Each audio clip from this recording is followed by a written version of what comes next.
السلام علیکم ناظرین، امید ہے آپ سب خیریت سے ہوں گے۔ ٹاکس ود الوی کے ایک اور سیشن میں خوش آمدید۔ تو آج ہم ایک ایسا سوال لے کر آئے ہیں جس میں تینوں مذاہب اسلام، ہندوازم، کرسچینٹی اور یہودیت آتے ہیں۔ ہمارا جو آج کا سوال ہوگا وہ جنات کے اوپر ہوگا کہ کیسے کہ اسلام تو برحق ہے۔ تو اسلام جب ہم بہت سارے آیات پڑھتے ہیں، ہم نے عموماً بچپن سے سنا ہے کہ ہم آیت الکرسی پڑھیں گے، رات کو پڑھیں گے تو ہماری ایک فرشتہ ہماری حفاظت کے لیے آ جائے گا، وہ ہمیں جنات سے ہر طرح کی چیز سے بچائے گا۔ اور ہم نے بچپن سے یہ بھی سنا ہے کہ ہم جب بھی آیت الکرسی پڑھتے ہیں تو ہمارے دل سے شیطانی وسوسے اور اس طرح کی شیطانی تمام چیزیں دور ہو جاتی ہیں۔ تو یہ تو اسلام کا پرسپیکٹو تھا کہ ہم اس شیطانی چیزوں سے ان شیطانی چیزوں سے دور ہو جاتے ہیں۔ لیکن جب ہندوازم، کرسچینٹی، یہودیت یہ تو برحق نہیں ہے۔ ان کی جو جتنی بھی آیات ہیں، ان کے جو بائبل کے اندر ہو گئے، تورا کے اندر ہو گئے، جو یہودی اب تو وہ جس پہ عمل کرتے ہیں، ان کی تو آیات جو ہیں ان میں ادلا بدلی کر دی گئی ہے۔ وہ تو اب اپنی اصلی حالت میں موجود نہیں ہیں، ان کے اوپر کوئی ایمان بھی نہیں رکھتا۔ انہیں اسلام کے آنے کے بعد ان سب مذاہب کو، ان سب کتابوں کو برطرف کر دیا گیا ہے، ان کی کوئی علمی ثبوت ہونے کی دلیل نہیں رہی۔ تو پھر وہ کیسے جب کسی ایک انسان پر جن حاوی ہو جاتا ہے، جنات حاوی ہو جاتے ہیں، تو ہم دیکھتے ہیں کہ جو کرسچینز ہوتے ہیں، یہ عیسائی، تو وہ ایک آدمی کو اس کو باندھ دیتے ہیں، اس انسان کو جس کے اوپر جنات کا یا اسیب ہوا ہوتا ہے اس انسان کے اوپر، اور اس کے وہ کچھ پادری ہوتے ہیں عیسائیوں کے، تو وہ کچھ پڑھتے ہیں اور وہ سلیب اس کے سر کے اوپر رکھتے ہیں اور وہ بالکل ساکن ہو جاتا ہے، اور وہ بتاتے ہیں، پادری ان کے بتاتے ہیں کہ یہ جو جنات ہیں یہ اس کی باڈی کے اندر سے، اس کے جسم کے اندر سے نکل چکے ہیں۔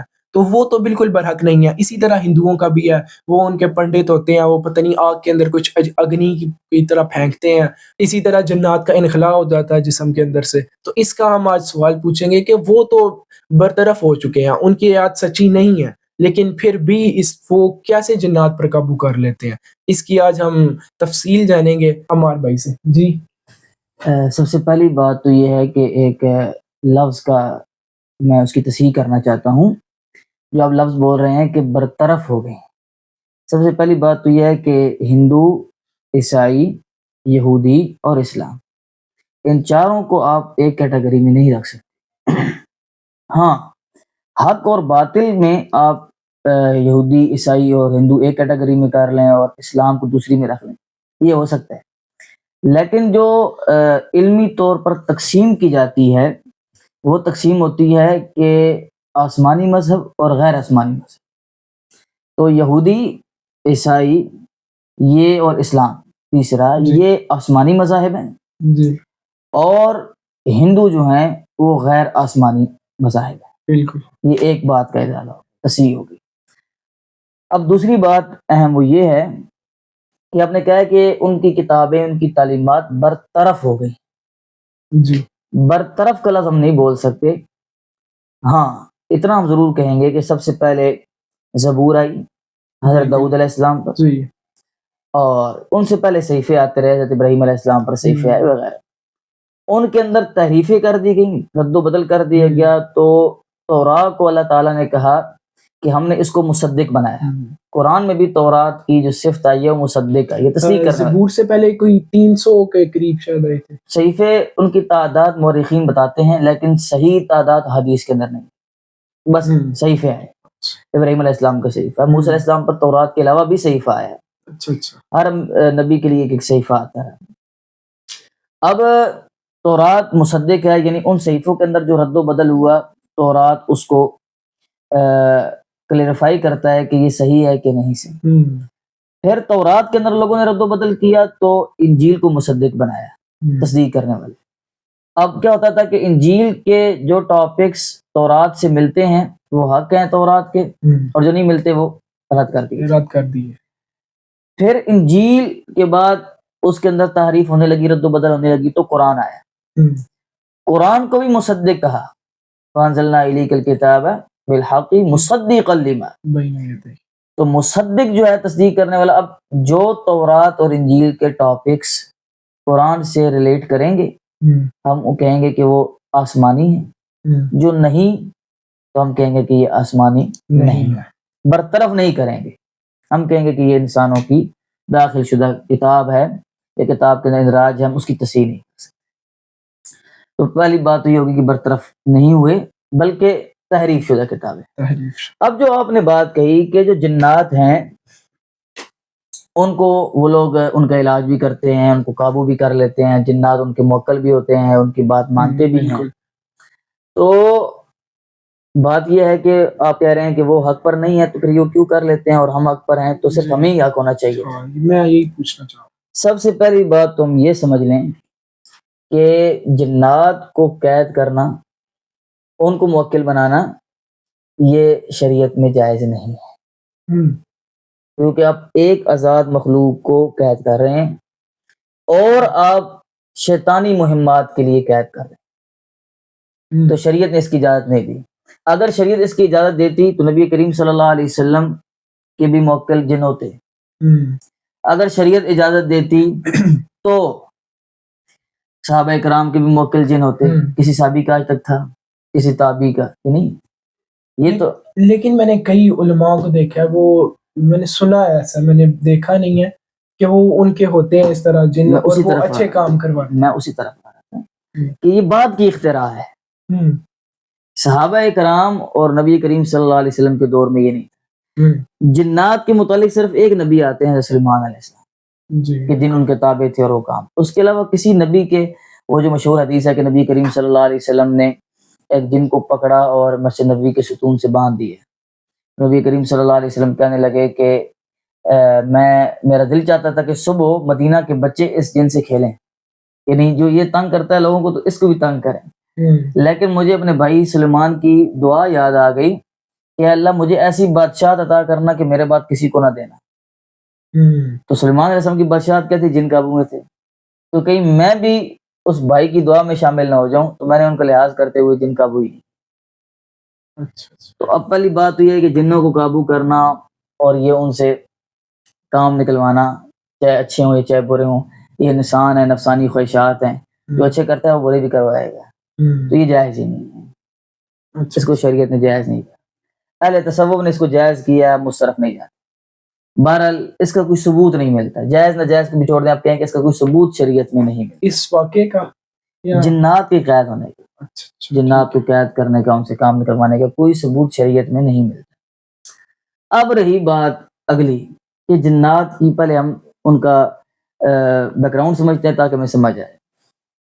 جنات نبی کریم صلی اللہ علیہ وسلم کی احادیث میں ان کا تذکرہ موجود ہے، میں آپ کے سامنے وہ احادیث کوٹ بھی کر دیتا ہوں۔ سب سے پہلے جو ہے وَخَلَقَ الْجَانَّ مِن مَارِجٍ مِّن نَارٍ، قرآن پاک کی سورہ رحمان کی، کہ ہم نے جنوں کا جو باپ تھا جس کو جان کہا جاتا ہے، پہلا جن، تو ہم نے جنات کو ایک جلتی ہوئی آگ سے پیدا کیا۔ انسان کی تخلیق ہو گئی مٹی اور جنات کی تخلیق ہو گئی آگ سے۔ اب اگلی بات، صحیح بخاری کی روایت ام عائشہ صدیقہ رضی اللہ تعالی عنہا کی کہ جنات انسانوں کی طرح زندگی گزارتے ہیں اور ان میں سے کچھ مسلمان بھی ہیں اور کچھ کافر بھی ہیں، کہ نبی کریم صلی اللہ علیہ وسلم جنات کی طرح۔ روایت حضرت جابر بن عبداللہ سے مسند احمد میں امام احمد نے نقل کی، اور یہ ہے کہ رسول اکرم صلی اللہ علیہ وسلم نے فرمایا کہ جنات کی قسمیں، ان میں سے کچھ ایسے ہیں جو انسانوں کی ان کی طاقت جو ہے وہ انسانوں سے زیادہ ہے، اور کچھ ایسے ہیں جو انسانوں کی طاقت سے کم ہے۔ اچھا، اگلی حدیث، پہلے ہم حدیثیں سمجھ لیتے ہیں پھر ہم ان کی ساتھ تشریح کرتے ہیں۔ اگلی حدیث یہ ہے صحیح مسلم کی، حضرت ابو ہریرہ رضی اللہ تعالیٰ عنہ کی روایت ہے کہ ان الجنت مأوى من آمن باللہ ورسولہ وان الجان من صنف، کہ نبی کریم صلی اللہ علیہ وسلم نے فرمایا ہے کہ جو جنات ہیں وہ دو قسموں کے، ایک صنف من اہل النور، ایک وہ ہیں کہ جو نور سے بنائے گئے ہیں، مطلب فرشتے۔ اب اس کو ہم تقسیم کریں گے، اس روایت کو ذہن میں رکھیں گے۔ وصنف من اہل النار، اور دوسرے ہیں جو آگ سے بنائے گئے۔ دیکھو فرشتوں کو بھی جن کہا گیا اور جنات کو بھی جن، اس کو ہم حل کرتے ہیں، اس کو ذہن میں رکھیے گا۔ اچھا، اگلی روایت صحیح بخاری کی، نبی کریم صلی اللہ علیہ وسلم نے فرمایا کہ جن دو قسم کے ہیں، ایک وہ جن کے پر ہوتے ہیں اڑتے ہیں، اور دوسرے وہ ہیں جو زندہ ہیں اور رینگتے ہیں جانوروں کی طرح، رینگنے والے جانوروں کی طرح زمین پر۔ اور جو اگلی روایت ہے حضرت جابر بن عبداللہ کی مسند امام احمد میں، یہ ہے کہ الجن مکلفون کما مکلفنا اللہ عز وجل، جن بھی مکلف ہیں جیسے ہم مکلف ہیں. اب یہ حدیث میں نے احادیث ساری آپ کے سامنے رکھی، یہ اس لیے رکھی تاکہ ہمارے سامنے یہ کلیئر ہو جائے کہ جنات ہیں اور ان کو ماننا ضروری ہے. سر سید احمد خان، غلام پرویز، ان شخصیات نے جنات کا انکار کر کہتے ہیں جنات نہیں ہیں، اور فلاسفرز بھی جنات کا انکار کرتے ہیں. علامہ اقبال مانتے تھے؟ علامہ اقبال تو مانتے تھے. علامہ اقبال فلاسفر، آپ ان کو اس طرح کا فلاسفر نہیں کہیں، میں ویسٹ فلاسفرز کی بات کر رہا ہوں جو مادی ہیں. مادہ سمجھتے ہیں؟ مادی یعنی ہاں جتنی بھی چیزیں ہمارے سامنے ہیں یہ مادہ ہے. ہاں یہ یا آگ سے بنی ہے، یا مٹی سے بنی ہے، یا ہوا سے بنی ہے، پانی سے بنی ہے، یہ مادی ہوگی. وہ کہتے ہیں کہ جنات مادی چیز نہیں ہے، ہمارے سامنے موجود نہیں ہے. اگر آگ سے آپ کہو گے بنے ہوئے تو کہاں ہیں؟ اور دوسری یہ ہے کہ علم کی تعریف وہ یہ کرتے ہیں، وجود کی تعریف وہ یہ کرتے ہیں کہ جس چیز نے، جو چیز موجود ہے جس کا آپ وجود ثابت کریں گے اس کے لیے 5 چیزیں ہونا ضروری ہیں. یا وہ آنکھوں سے نظر آئے، یا وہ سونگی جائے، یا وہ زبان سے چکھی جائے، یا وہ کان سے سنی جائے، یا وہ ہاتھ سے لمس کیا جائے. تو اس لیے اللہ کے وجود کا بھی انکار کرتے ہیں. آپ کے ایک سوال مجھے ذہن میں آیا کہ سر سید احمد خان تو بہت پاکستان کی تاریخ، وہ انگریزوں کے خلاف انہوں نے بہت ساری جدوجہد کی تھی، تو ان کا بھی اتنا ہی زیادہ ویسٹرن انفلوئنس؟ بات یہ اور نکل جائے گی، جنات والی بات ذہن میں رکھیے گا، ادھر جانا ہے. سر سید احمد خان آپ کو کس نے کہا ہے کہ وہ انگریزوں کے خلاف کام کرتے ہیں؟ نہیں، انہوں نے پاکستان کے حق میں تو، مسلمانوں کے حق میں تو بہت زیادہ کام. میں آپ کو بتاتا ہوں ان کی تعلیم کے سب سے پہلے میں آپ کو یہاں سے شروع کرتا ہوں. جو ان کا نام کے ساتھ سر لگا ہوا ہے، جی، یہ سر، اسے آپ اردو گرامر کی روح سے خطاب کہتے ہیں. یہ حکومت وقت دیتی ہے. ان کو انگریز نے سر کا خطاب دیا، تو آپ کیسے کہہ سکتے ہیں کہ انہوں نے انگریز کے خلاف کام کیا؟ چلے خلاف کام نہیں کیا، لیکن میں آپ کو بتاتا ہوں ان کے اندر رہ کے مسلمانوں کے لیے بہت کام. میں آپ کو بتاتا ہوں. سر سید احمد خان وہ شخصیت ہیں کہ جب انگریز نے قبضہ کر لیا اور سکوت دہلی ہو گیا اور سارے قلعے ان کے پاس چلے گئے، اور بہادر شاہ ظفر نے اپنی سلطنت چھوڑ دی، مغلوں کی سلطنت ختم ہوئی، انگریزوں نے یہاں پہ قبضہ کر لیا، ٹیپو سلطان بھی شہید ہو گئے اور وغیرہ، ان کے والد تو پہلے شہید ہو گئے. تو اس وقت مسلمانوں نے اور سکھوں نے اور ہندوؤں نے اتحاد کیا اور انگریز کے خلاف اٹھا. گاندھی کا بھی اتحاد تھا، اس میں شامل تھے. اور ان میں جو مسلمانوں کے جو مجاہدین پارٹیز تھیں، جو شاہ اسماعیل شہید رحمۃ اللہ علیہ کے نقش قدم پر چلتی ہوئی آ رہی تھی، شیخ الہند بھی تھے، ان کے نقش قدم پر چلتی ہوئی آ رہی تھی، بہت ساری شخصیات ہیں. تو یہ لوگ، انہوں نے بغاوت کا علم بلند کیا، جو 1857 تک بغاوت چلتی رہی. اور ایک وہ تحریک ریشمی رومال، جو بہت ساری طریقے چلی. سر سید احمد خان کا اس تحریک کے اندر یہ کردار تھا کہ وہ کہتا تھا کہ جو انگریز کے خلاف بغاوت پر تلے ہوئے ہیں، یہ انگریز کے خلاف لڑ رہے ہیں، یہ سڑکوں کے گماشتے ہیں اور یہ مسلمانوں کا مستقبل تباہ کرنے والے لوگ ہیں. یہ آپ کیا چاہتے ہیں؟ اس کو سر کا خطاب دیا اس نے، اور بہت گندی زبان استعمال کی ان علماء یا ان باقی لوگوں کے متعلق جو انگریز کے خلاف بغاوت کر رہے تھے کہ یہ ہمارا خطہ ہے اور ہم یہاں سے اب انگریز کو برطرف کریں گے. تو اس نے بہت غلط زبان استعمال کی، ان کو گماشتے کہا، سید احمد خان جی دہشت گرد کہا اور وغیرہ. انہوں نے یہ کہا کہ علی گڑھ یونیورسٹی قائم کی، اور ان کا یہ نظریہ تھا کہ ہم انگریزی تعلیم حاصل کرتے ہیں، انگریزی لباس زیب تن کرتے ہیں، انگریز کے ساتھ گھل ملتے ہیں، اور انگریز کی حکومت کو میں تسلیم کر لینا ہمارے حق میں بہتر ہے. تو انہوں نے مسلمانوں کے اور اسلام کے حق میں کام نہیں کیا، انہوں نے انگریز کے حق میں کام کیا، اور علی گڑھ یونیورسٹی کی بنیاد ہی انگریزی تعلیم سے ڈالی ہے.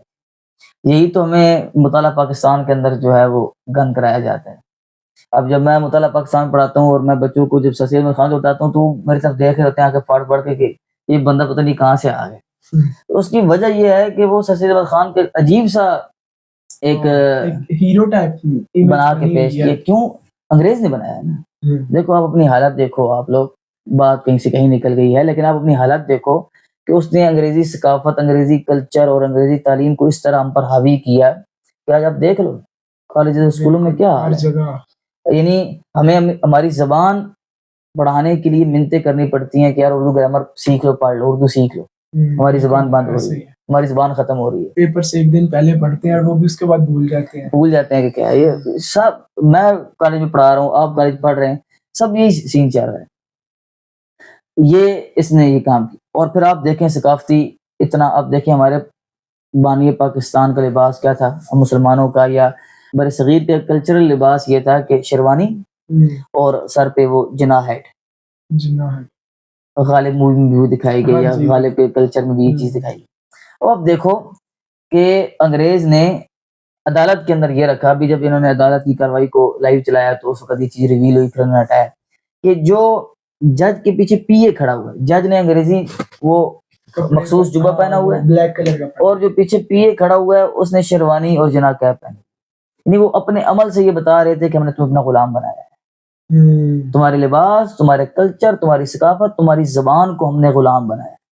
اور غلام بنوانے میں سب سے بڑا کردار سید عمر خان اور طریقے لگا، انہوں نے تمام کالجز کی بنیاد رکھی. اور پھر سب سے بڑا نقصان جو اسلام کو ہوا ہے جب انہوں نے لیگڑ بنائی اور لوگ ادھر متوجہ ہو گئے نئی چیز کی طرف. لوگ ویسے بھی ہمارے بر صغیر ویسے بھی ماشاءاللہ اور بر صغیر ویسے ہی ہوتے ہیں. تو پھر علماء نے بریلی میں احمد خان صاحب نے اور دیوبند میں قاسم نانوتوی صاحب نے یہ مدارس اس کے خلاف قائم کیے کہ ہم اس کے اندر مذہبی تعلیم کو محفوظ کریں گے. اب آپ دیکھیں کہ یہ دو اتنی بڑی چینجنگ آ گئی کہ اسکول سارا الگ ہو گیا اور مذہب سارا الگ ہو گیا. اور آج تک ہم جو ہے وہ اس خستہ حالی اور بدحالی کا شکار ہیں کہ اسکول کے بچوں کو ہم پڑھتے ہیں کہ مذہب سیکھو، اور مذہبی بچوں کو کہتے ہیں کہ تم اسکول کی تعلیم حاصل کرو. یہاں سے مجھے علامہ اقبال کا ایک شعر آج یاد آ گیا کہ جدا ہو دین سیاست سے تو رہ جاتی ہے چنگیزی. یہی ہے. تو یہاں پہ برصغیر میں یہ نقصان ہوا کہ سیاست کو، جو آپ نے شعر پڑھا علامہ اقبال کی نظر میں، تو سیاست کو جو ہے وہ مذہب سے دور کر دیا. تو یہ کارروائی جو ہے وہ سر سید احمد خان نے کی. اور اس کی اب تصویر پڑے، معجزات کا انکار. عقلی تھا نا، عقلی شخص تھا. تو عقل کے تحت جو چیزیں نہیں آتی، معجزات کا انکار کر دیا اور جنات کا انکار کر دیا اور وغیرہ. تو اس طرح سر سید احمد خان اور دیگر جو عقلیین ہیں، ویسٹ فلاسفرز ہیں، تو انہوں نے جنات کا انکار کر دیا. تو اتنی بات ضروری ہے کہ جنات کا وجود ہے اسلام کے نقطہ نظر سے، اور جنات مکلف ہے. مکلف ہونے کی جو ہے دوسری دلیل سورہ رحمان پوری آپ پڑھیں، فَبِأَيِّ آلَاءِ رَبِّكُمَا تُكَذِّبَانِ. دو مخلوقات کو اللہ تعالیٰ مخاطب کر رہا ہے کہ تم دونوں اللہ کی کون کون سی نعمتوں کو جھٹلاؤ. تو کون سے دونوں؟ ان کو سورت کے شروع میں ذکر کر دیا. خلق الانسان من صلصال کالفخار وخلق الجان من مارج من نار. انسان کو ہم نے کھڑکتی ہوئی مٹی سے پیدا کیا اور جنات کو ہم نے آگ سے پیدا کیا. تو یہ دونوں مکلف ہیں. وہ جو حدیث میں پڑھی، دونوں کیا ہیں؟ مکلف ہیں. اب ہم جن کی تعریف کرتے ہیں. اچھا، آپ اس سے پہلے فَبِأَيِّ آلَاءِ رَبِّكُمَا تُكَذِّبَانِ کا ذرا آپ نے بولا کہ دونوں کو اشارہ کیا گیا.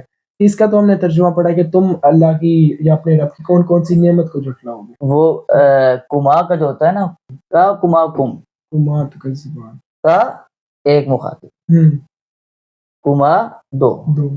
انزلنا الیکا، ہم نے آپ کی طرف نازل کیا. ٹھیک ہے. اور کما جب آئے گا تو دو. فَبِأَيِّ آلَاءِ رَبِّكُمَا، تم دو مخلوقات، جنات اور انسان، تم دو مخلوقات اللہ کی کون کون سی نعمتوں کو جھٹلاؤ گے. کون سی دو مخلوقات؟ جن کا شروع میں ذکر ہو گیا، انسان اور جن. تو یہ بات کلیئر ہو گئی. اب ہم جن کی تعریف کر لیتے ہیں. اب وہ حدیث بھی بیچ میں آئے گی کہ آپ نے، میں نے کہا تھا حدیث میں رکھیے گا کہ آگ سے دو مخلوقیں بنائی گئیں، ایک کو فرشتہ بنا دیا گیا اور ایک کو جن بنا دیا گیا. آگ سے نہیں بلکہ کہا جنات کی دو قسمیں، ایک آگ سے بنے ہیں اور ایک نور سے بنے ہیں. دیکھیں جن کی تعریف کی گئی ہے جسم لطیف، باریک جسم. کیا ہے؟ باریک، بالکل باریک جسم. یتشکل بأی شکل، کسی بھی شکل کسی بھی حیت میں آ سکتا. لطیف باریک کو نہیں کہتے بلکہ اس طرح ہوتا ہے کہ جو چھو میں نہ آئے، بالکل نرم ملائم.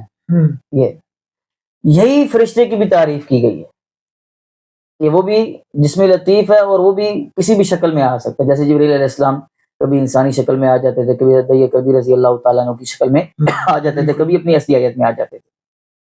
تو دونوں کی تعریف ایک ہو گئی کہ جس میں لطیف ہیں، اور اس لیے نبی کریم صلی اللہ علیہ وسلم نے کہہ دیا ہے کہ دو قسمیں بن گئی جنات کی. یعنی غیب اصل میں جن کسے کہتے ہیں؟ پہلے تو اس لفظ پہ غور کریں نا. جن، جنون، مجنون، جنت، یہ سارے ایک معنی میں. ایک جن کے دو لفظوں کے اندر بھئی یہ حروف اصلی ایک ہیں. اچھا. جنت کہتے ہیں اتنے گھنے باغات جنہوں نے ڈھانپ لیا ہو زمین کو. ڈھانپ لینا اصل معنی ہے. جنون، مجنون کسے کہتے ہیں؟ جس کی عقل کو جنون نے ڈھانپ لیا ہو، عقل کو بے وقوفی نے ڈھانپ لیا ہو. ٹھیک ہے. اور اسی سے جن کہ جو غائب ہو جائے کسی بھی صورت میں. ہاں، پردہ ڈال گیا جن کی. اب جن سامنے آ گیا. تو فرمایا کہ دو مخلوقیں ہیں، ایک آگ سے بنی ہے اور ایک نور سے بنی. ان دونوں کو ڈھانپ دیا گیا، یہ دونوں نظر نہیں آ سکتے. اب آ جائیں اپنے اصلی مدعے کی طرف کہ جنات. مشرکین مکہ کا یہ معمول تھا کہ وہ کیا کرتے تھے کہ جب بھی کسی وادی میں جاتے تھے تو کہتے تھے اعوذ بجنت ھذا الوادی، میں اس وادی کے جن کی پناہ میں آتا ہوں. کہتے تھے جب ہم یہ کہتے ہیں نا تو جنات خوش ہو جاتے ہیں اور پھر وہ ہمیں تنگ نہیں کرتے. تو وادیوں میں وہ تنگ کرتے تھے جن ان کو. کسی بھی وادی میں آپ اکیلے جب جاتے ہیں، قبرستان جائیں یا کسی بھی جگہ پر جائیں، تو آپ ڈرتے نہیں ہیں. تو آپ وہاں جا کے جن کو پکاریں گے تو جن راضی ہو جائے.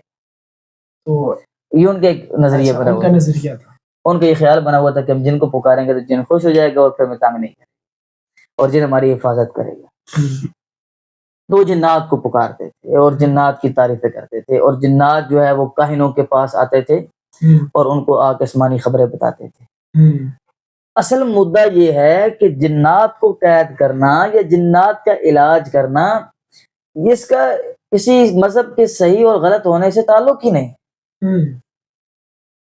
کسی مذہب کے صحیح اور غلط ہونے سے، کیونکہ جن کافر بھی ہیں، جن مسلمان بھی ہیں. جن کافر بھی ہیں، جن مسلمان بھی ہیں. کافر جن اور ان کی آپس میں جنگیں ہوتی ہیں. کافر جن کس کا ساتھ دیں گے؟ کافروں کا. کافر کا دیں گے. تو آپ کہیں جی وہ مسلمانوں کے قابو میں نہیں آیا تو لہٰذا اسلام حق پر نہیں. جس طرح انسانوں کے اندر دھڑے بازی اور مخلوقات ہیں، اس طرح جنات کے اندر بھی یہ دھڑے بازی. اب یہ ہے کہ جنات کو قید کر لینا، بوتلوں میں بند کر لینا، یہ سب سے بڑا ڈرامہ ہے. یہ اس کی کوئی حقیقت نہیں. اور دوسرا جو ہمارے ذہنوں میں ہوے سوار ہیں، پتہ نہیں جنات جو ہیں وہ کیا کر دیتے ہیں، کیا کچھ بھی نہیں. حدیث واضح ہے، کچھ جنات ہیں وہ انسانوں سے بھی نیچے. اور اسلاف کے بارے میں، کئی اسلاف کے بارے میں یہ آیا ہے کہ انہوں نے جنات کو پکڑ کے کشتی میں ہرا دیے. اور کئی ہمارے گاؤں کے واقعات ایسے ہیں کہ انہوں نے جن کو پکڑ لیا اور چھوڑتے ہی نہیں تھے ہاتھ سے. یہ واقعہ ہمارے بھائی یہ سچ ہے کہ میں نے کہیں پڑھا تھا کہ حضور پاک صلی اللہ علیہ وسلم حضرت علی کے ساتھ کے پتہ نہیں کون سے کوئی حضرت تھے، ان کے ساتھ جا رہے تھے تو اس کنویں کے اندر سے ایک کنویں کے پاس سے گزر ہوا تھا، اور اس کنویں سے بہت زیادہ شیطان کی یا کوئی وجوہات تھی، تو حضرت علی اس کنویں میں اترے تھے اور بہت سارے شیطانوں سے لڑ کے آئے تھے. نہیں، ایسا کوئی واقعہ نہ میں نے سنا ہے اور نہ کہیں پڑھا ہے.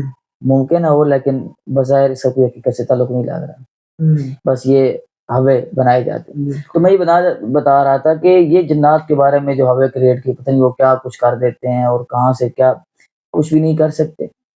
جب حضرت سلیمان علیہ السلام ان سے کام کروا رہے تھے بیت المقدس کا، سلیمان علیہ السلام فوت ہو گئے اور اللہ تعالیٰ نے کہا کہ آپ عصا کو پکڑ کے کھڑے رہیں اور تاکہ جنات کام کرتے رہیں. جب عصا نے اس دیمک کو دیمک نے عصا کو کھا لیا، وہ عصا کے رسول اللہ وسلم گر پڑے. پھر جنات پھر اللہ کانوا یعلمون الغیب ما لبثوا فی العذاب المہین. یہ آج کے دور کا بھی اشکال کا جواب ہے. اگر ہم غیب جانتے، کشیدہ باتیں جانتے، اور تیری چوری کس نے کی ہے میں بھی موکل سے پوچھتا ہوں، تو وہ غیب جانتا ہے، اسے کیا پتا ہے تیرے پہ جادو کس نے کیا، ابھی میں موکل سے پوچھتا ہوں، وہ غیب جانتے ہیں. تو اگر ہم غیب جانتے ہوتے تو ہم اس عذاب کے اندر مبتلا نہ رہتے، ہم کب کے فرار ہو چکے تھے، بیت المقدس بناتے رہے. تو جنات کے بارے میں جو ہیپ کریٹ کی گئی ہے یہ غلط ہے. وہ کوئی غیب نہیں جانتے، وہ ان کو کوئی چیزیں چرانے کا بھی اختیار نہیں ہے. اگر آپ اس کے بعد کرسی پڑھیں، دم پڑھیں، ہاں نبی کریم صلی اللہ علیہ وسلم نے جو تعلیمات دی ہیں تو کوئی ان کو چوری کرنے کا بھی اختیار حاصل نہیں ہے۔ ہاں وہ چیزیں جو حرام ہیں، جو شیطانی امور ہیں، تو وہ تو ہیں ہی ان کے لیے، اس میں چرانا ان کے حق میں ہے۔ باقی اب رہ گیا یہودی اور عیسائی، ان کو کس طرح ان کا علاج کرتے ہیں، تو یہ ایک علاج کے طور پہ میں نے بتایا، یہ اکثر ڈرامہ ہوتا ہے، اکثریت ڈرامہ ہے، ایسی کوئی چیز موجود ہی نہیں ہے، اس کا وجود ہی نہیں ہے ان بیماریوں کا وغیرہ وغیرہ، جنات قابو کرنے کا وغیرہ، قابو کرنے کا بھی، اور جنات کسی انسان کی طرف گھس جائے اور تنگ باڈی سے کرے، نکالنے کا، جسم سے نکالنے کا، ایسا کوئی تصور ہی نہیں، اسلام میں بھی نہیں ہے، اسلاف میں نہیں پایا جاتا، اسلاف میں نہیں پایا جاتا۔ اچھا نبی کریم صلی اللہ علیہ وسلم نے آج تک کوئی جن نہیں نکالے، آپ صلی اللہ علیہ وسلم نے عمل کی طرح ٹھیک کھول کے بیٹھ گئے ہوں معاذ اللہ، یا کوئی سبھی بیٹھ گئے ہوں جنات، نہیں۔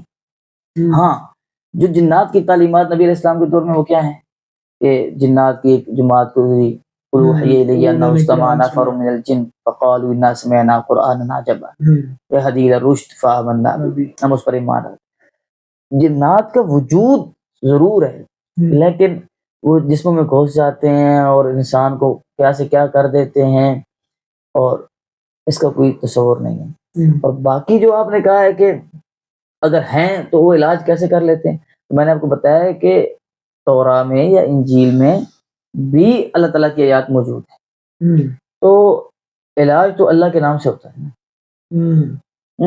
اگر ہندو بھگوان کہتا ہے تو وہ اللہ کے نام کو کہتا ہے، تو ممکن ہے۔ اور تیسری سب سے بنیادی بات یہ ہے کہ جنات خود یہ کرتب کرتے ہیں کائنوں کے ساتھ تاکہ وہ لوگ ان کو حق سمجھ لیں، خدا سمجھ لیں، ہاں خدا سمجھ لیں، حق سمجھ لیں۔ جیسا کہ حدیث کے اندر آتا ہے کہ جب نبی کریم صلی اللہ علیہ وسلم نے حضرت خالد بن ولید سے کہا کہ جاؤ عزا جو ایک بت ہے، لوگ اس کی عبادت کرتے ہیں، درخت ہے، اس کو کاٹ کے آؤ۔ حضرت خالد بن ولید کاٹنے کے لیے گیا، اس کو کلاڑا مارا، اندر سے آواز آئی ہاں، خالد بن ولید کہنے لگے یہ کیا ہے، انہوں نے اس کو اور زور سے مارا، تو وہ مجاور چلانے لگے، لیکن وہ نہیں، اس نے عبادت کی۔ جب انہوں نے کاٹا تو اندر سے ایک برہنہ چڑیل نکلی اور بھاگ کھڑی ہوئی، چڑیل مطلب جنی۔ تو خالد بن ولید کہنے لگے کہ دیکھو یہ تمہارا خدا ہے، اس درخت کو لوگ پوجتے تھے۔ ہاں جنات ایسے کرتب کرتے ہیں تاکہ لوگ ان کی عبادت کرے اور خوش ہو۔ جیسے وہ جو چڑیل تھی، ایک منٹ، جیسے حدیث میں آیا ہے کہ شیطان جو ہے وہ سورج نکلنے کے اور سورج غروب ہونے کے ٹائم وہاں جا کے کھڑا ہو جاتا ہے، اور سورج گویا اس کے دو سینگوں کے درمیان سے نکلتا ہے، اور لوگ جو ہندو وغیرہ جو سورج کی پرستش کرتے ہیں، اس کو باقاعدہ نام بھی دیا جاتا ہے، عموماً افریقہ وغیرہ ہندو کے بدھ مت مذاہب میں بھی ہیں، ہندو میں بھی ہیں، جیسے وہ سوریہ نمسکار کہتے ہیں، تو شیطان خوش ہوتا ہے دیکھو کہ لوگ میری عبادت کریں۔ تو یہ کام کرنے کے لیے بھی شیطان اور جنات مختلف کرتب اور مختلف مظاہر لوگوں کے سامنے شو کرتے ہیں تاکہ لوگ جو ہے وہ اللہ تعالیٰ کی عبادت سے نکل کر ان کی عبادت میں اور ان کی پرستش میں آ جائیں۔ اسی لیے حضرت ابراہیم علیہ السلام نے اپنے والد سے کہا تھا یا بتی لا تعبد الشیطان، اے بجی شیطان کی عبادت نہ کرو، اللہ کی عبادت کرو۔ ابھی بڑا ایک دلچسپ سوال میرے ذہن میں آیا کہ آپ نے ویڈیو کے شروع میں بولا تھا کہ جن کا مطلب پوشیدہ چیز، تو حضرت خالد بن ولید نے اس برہنہ چڑیل تھی اس کو کیسے دیکھ لیا؟ وہ تو پوشیدہ، یہی میں نے آپ کو اس کی تعریف میں بتایا تھا کہ جسم لطیف یتشکل بأی شکل، ایک باریک نرم جسم ہے جو کسی بھی شکل میں آ سکتا ہے، تو اپنی اصلی شکل میں بھی نمودار ہو سکتا ہے اور کسی جانور اور کسی اس کی صورت میں بھی آ سکتا ہے، اس سے کوئی بعید نہیں ہے۔ جیسے کہا کہ جبریل علیہ السلام حضرت داہیہ کلبی رضی اللہ تعالیٰ عنہ کی صورت میں آ جاتے تھے۔ ہاں ممکن ہے کہ اللہ تعالیٰ نے وہ اس لیے دکھایا کہ لوگوں کے سامنے عبرت بنے، ہاں، اور بعض دفعہ جو ہے نا جنات لوگوں نے دیکھی بھی، ان کے سامنے وہ اپنی اصلی شکل میں ظاہر بھی ہو جاتے ہیں۔ تو یہ تشکل بھی یہ شکل ہے، غائب بھی ہو سکتے ہیں اور ظاہر بھی ہو سکتے ہیں۔ تعریف یہ ہے کہ وہ نرم جیسے وہ کسی بھی حالت میں بدل سکتا ہے، جیسے ہم مایا کی تعریف کرتے ہیں، ٹھوس نہیں، مایا کسی بھی حیت میں بدل سکتا ہے۔ تو یہ جو بڑے بڑے عالم ہوتے ہیں، انہوں نے جن قابو کر کے ان سے اچھے کام کرواتے ہیں، یا ان کی کیا کوئی حقیقت نہیں، جنات موکل کرنا یہ عام لوگوں کا صرف پیسے کے رو کرنے کا طریقہ ہے، اس کے علاوہ اور کچھ بھی نہیں۔ ہاں دیکھیں، بعض دفعہ جنات ایسا ہوتا ہے دروس میں شرکت کرتے ہیں، بیٹھ جاتے ہیں، محبت کرتے ہیں، لیکن اس کا یہ مطلب نہیں ہے کہ وہ تمہاری اتباع میں آ گئے، تم نے کہو کہ جی میری لڑائی ہوگی آ جا، وہ جن اپنی فوج لے کر آ جائے اور تم جا کے مارنا شروع کر دو، ایسی کوئی حقیقت نہیں ہے۔ یہ بہت سارے ہوے اور ہوپس کریٹ کی گئی ہیں لوگوں کے ذہنوں کو متاثر کرنے کے، ان کا حقیقت سے کوئی تعلق نہیں ہے۔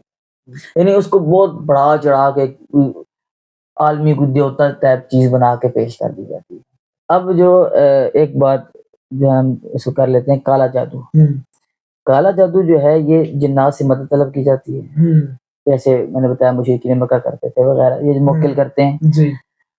تو کالا جادو کے متعلق ائمہ اسلام کا، ائمہ اسلاف کا یہ موقف ہے کہ کالا جادو کرنے والا شخص دائرہ اسلام سے خارج ہے۔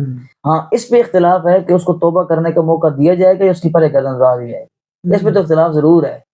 بعض کہتے ہیں توبہ کا موقع دیا جائے، بعض کہتے ہیں اس کی پہلے گردن اڑا دی جائے، بغیر معافی جرم ہے، اس کی معافی نہیں ہے۔ ہاں بعض کہتے ہیں کہ نہیں، توبہ کا اسے موقع دے دیجیے، مرتد ہو گیا، دائرہ اسلام سے خارج ہو گیا۔ کیوں؟ کیونکہ سب سے پہلی بات یہ اس نے جنات سے مدد طلب کی، دوسرا اس نے ایک انسان کو اذیت پہنچانے کی کوشش کی۔ جادو برحق ہے، اس کا کوئی انکار نہیں کر سکتا، اور نبی کریم صلی اللہ علیہ وسلم کے جسم پر، روحانی طور پر جسم پر بھی اس کا اثر ہوا، تو کوئی انکار نہیں کر سکتا۔ اب بیماری آ جانا یا ایسے حادثات آلات پیش آ جانا، ان کا بہترین حل یہ ہے کہ آپ روزانہ تسبیحات کریں، معوذتین جو نبی کریم صلی اللہ علیہ وسلم کی پر نازل ہوئی، قل اعوذ برب الناس، قل اعوذ برب الفلق، جادو کے توڑ کے لیے نازل ہوئی، یا آپ پڑھیں اور انہی سے آپ اس کا حل کرنے کی کوشش کریں۔ برحق ہے، جیسے جنات برحق ہیں ایسے جادو ہونا برحق ہے، اور جنات کی مدد سے بھی کر سکتے ہیں، جیسے میں نے آپ کو بتایا کہ اذیت پہنچانے کے لیے، تنگ پہنچانے کے لیے، یا وہ شخص ان کی عبادت کرتا ہے، ان سے مدد مانگتا ہے، ان کو خوش رکھتا ہے، تو ظاہری بات اس کی ہیلپ کریں گے۔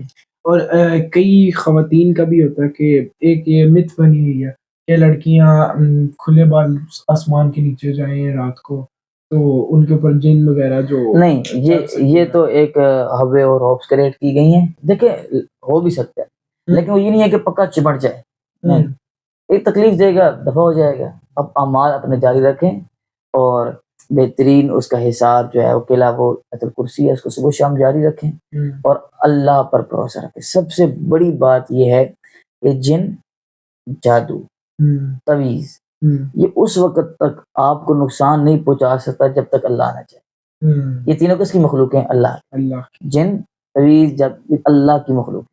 یہ آپ کو اس وقت تک نقصان نہیں پہنچا سکتی جب تک اللہ نہ چاہے۔ اللہ چاہے گا تو آپ کچھ کر ہی نہیں سکتے، کیا کر سکتے؟